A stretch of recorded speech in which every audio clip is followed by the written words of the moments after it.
Hello students, welcome to Learn Me Now. Today we are going to learn coordinating conjunctions. ऐसे conjunctions जो दो independent sentence को, दो independent clauses या words को कनेक्ट करते हों, ज्वाइन करते हों, उन्हें कोऑर्डिनेटिंग कंजंक्शंस कहा जाता है. तो ये क्लॉज या स्टेटमेंट कौन इंडिपेंडेंट होते हैं? जो अपने आप में स्टैंड ले सकते हैं, जो अपने मीनिंग को खुद कंप्लीट करते हैं, दूसरों पर डिपेंड नहीं करते अपने मीनिंग को कंप्लीट करने के लिए, उन्हें इंडिपेंडेंट क्लॉज या इंडिपेंडेंट स्टेटमेंट कहा जाता है. सो कोऑर्डिनेटिंग कंजंक्शंस वो कंजंक्शंस होते हैं जो दो इक्वल रैंक के, इक्वल इम्पोर्टेंस के वर्ड्स, फ्रेजेस, क्लॉजेस या स्टेटमेंट को कनेक्ट करते हैं. See the example: and, but, और, फॉर, सो, नोर, येट. ये कोऑर्डिनेटिंग कंजंक्शंस हैं.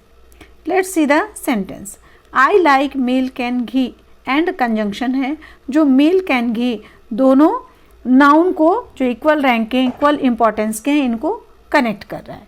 सी is brave but careless. But conjunction है जो ब्रेव एंड केयरलेस दोनों एडजेक्टिव को कनेक्ट कर रहा है. He can wear the black shirt और the white one. The black shirt एक फ्रेज है और the white one another phrase है. ये दोनों फ्रेज को और कनेक्ट कर रहा है. He will succeed in his exam for he is hard working.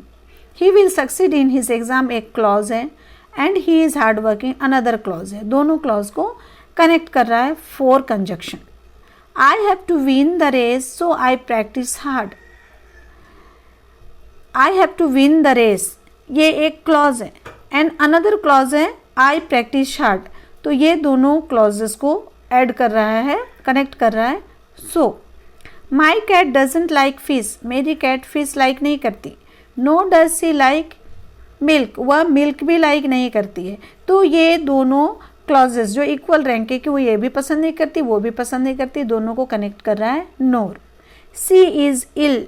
वह बीमार है. Yet she is working. She is working another clauses जो भी, वो भी मीनिंगफुल है. She is working. तो दोनों को कनेक्ट कर रहा है येट और इसके मीनिंग को और ज़्यादा मॉडिफाई कर रहा है. सो हमने देखा कि कोऑर्डिनेटिंग कंजंक्शंस दो इक्वल रैंक के स्टेटमेंट को कनेक्ट करता है.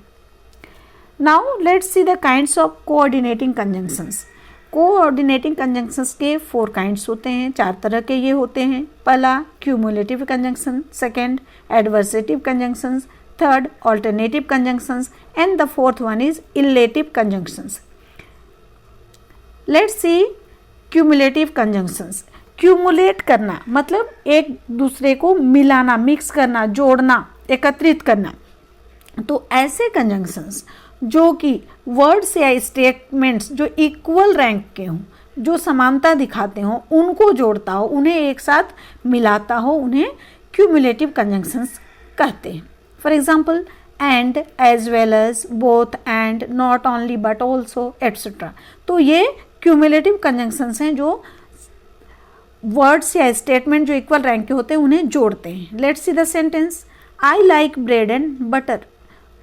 ब्रेड और बटर दोनों नाउन्स हैं और दोनों इक्वल रैंक के हैं. इसको एक दूसरे के साथ जोड़ रहा है कौन? एंड. मुझे ब्रेड और बटर पसंद है. I like bread to eat and coffee to drink. Bread to eat एक फ्रेज है और coffee to drink another phrase है. दोनों इक्वल रैंक है कि ब्रेड खाने के लिए होता है और कॉफ़ी पीने के लिए होता है. तो मुझे खाने में ब्रेड पसंद है और पीने में कॉफ़ी पसंद है. She as well as her sister is beautiful. She एक लड़की है, हर सिस्टर वह एक दूसरी लड़की है. तो दोनों इक्वल रैंक के, दोनों नाउन से, इन दोनों को के समान. सी उसके समान उसकी सिस्टर, दोनों ही ब्यूटीफुल है. He is both a singer and a dancer. वह बोथ अ सिंगर एक सिंगर है दोनों, एंड अ डांसर एक सिंगर भी है और एक डांसर भी है. तो दोनों है सिंगर और dancer. Not only he but also his friends went to market. Not only he के बारे कर रहा है, केवल वही नहीं, बट ऑल्सो उसके फ्रेंड्स भी. तो वह और उसके फ्रेंड्स दोनों नाउन्स हैं, तो दोनों मार्केट गए. तो ये इक्वल रैंक के जो वर्ड्स या स्टेटमेंट्स होते हैं जो इक्वालिटी दिखाते हों, बराबर समानता वाली बात आती हो, वहाँ पर क्यूमुलेटिव कंजंक्शंस का यूज़ किया जाता है, जो ये है. नेक्स्ट है एडवर्सेटिव कंजंक्शंस. एडवर्स का मतलब होता है उल्टा, विपरीत। तो ये जो एडवर्सेटिव कंजंक्शंस होते हैं, ये दो वर्ड्स या स्टेटमेंट्स जो ओपोजिशन को दिखाते हो, विपरीत को बताते हो, कॉन्ट्रास्ट को दिखाते हो, तो उसे एडवर्सेटिव कंजंक्शंस कहते हैं। For example, but, yet, still, only, however, whereas, nevertheless.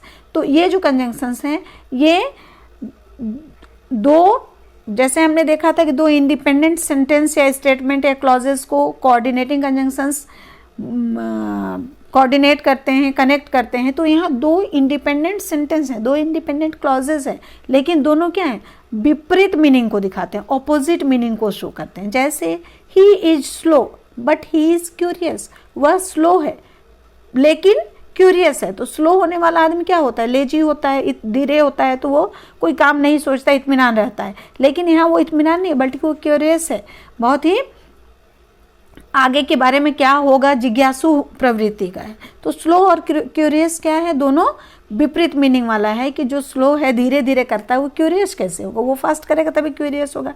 लेकिन ये बट उसी एडवर्सिटी को, ओपोजिशन को दिखा रहा है।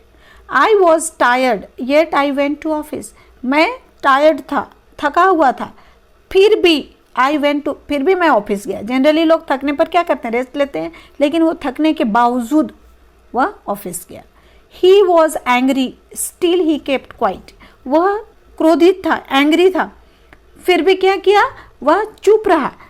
तो एंग्री होने पर लोग क्या करते हैं, क्रोध करते हैं, गुस्सा करते हैं, हल्ला करते हैं, लेकिन ये उसके विपरीत क्या था, शांत था। The patient is all right only he is weak, patient ठीक हो गया, केवल थोड़ी कमजोरी है। तो पेशेंट अगर ठीक हो गया तो कमजोर कैसे, फिर तो उसको हेल्दी होना चाहिए। तो ये उसके ऑपोजिशन को दिखा रहे हैं कि वो ठीक है, लेकिन थोड़ी सी उसकी अभी कमजोरी अभी भी बाकी है।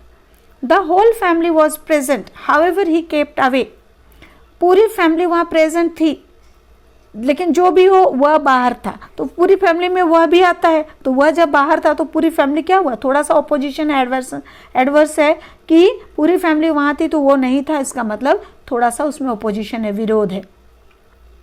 Wise man love truth whereas fools ignore it, जो बुद्धिमान व्यक्ति होते हैं वे सच से प्रेम करते हैं, सच बोलना पसंद करते हैं, जबकि उसी के विपरीत क्या होता है, जो मूर्ख होते हैं वे लोग सच्चाई से दूर भागते हैं, उसको इग्नोर करते हैं, ध्यान नहीं देते हैं। तो एडवर्सेटिव कंजंक्शंस जो हैं वे दोनों इंडिपेंडेंट सेंटेंस के ओपोजिशन को, उनके एडवर्सिटी को, उनके विरोध को, विपरीत को दिखाते हैं।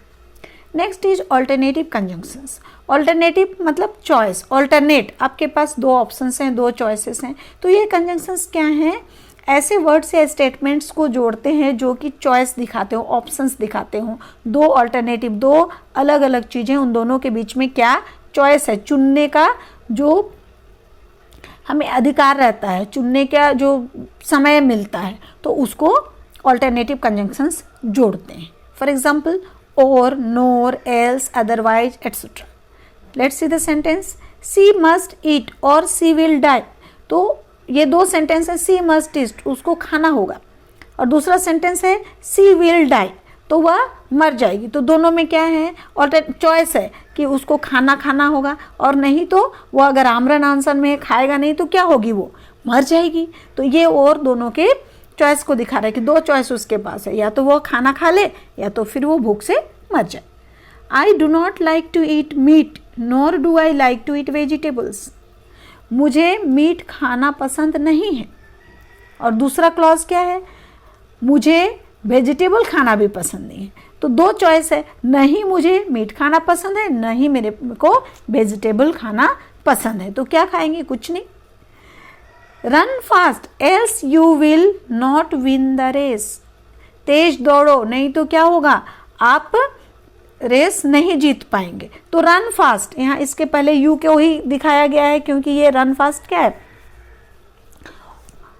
एडवाइस कर रहा है तेज दौड़ो। तेज दौड़ो अपने आप में एक इंडिपेंडेंट क्लॉज है कि तेज दौड़ो, एल्स नहीं तो क्या होगा, आप नहीं जीत पाओगे। तो दो ऑप्शन है, या तो आप तेज दौड़ो, तेज दौड़ोगे तो जीतोगे, और तेज नहीं दौड़ोगे तो आप रेस हार जाओगे, जीत नहीं पाओगे। Next is stop making noise otherwise you will be punished. Stop making noise, हल्ला करना बंद करो, और बंद नहीं करोगे तो क्या होगा, यू विल बी पनिश्ड, आपको पनिशमेंट दिया जाएगा, आप पनिश किए जाओगे।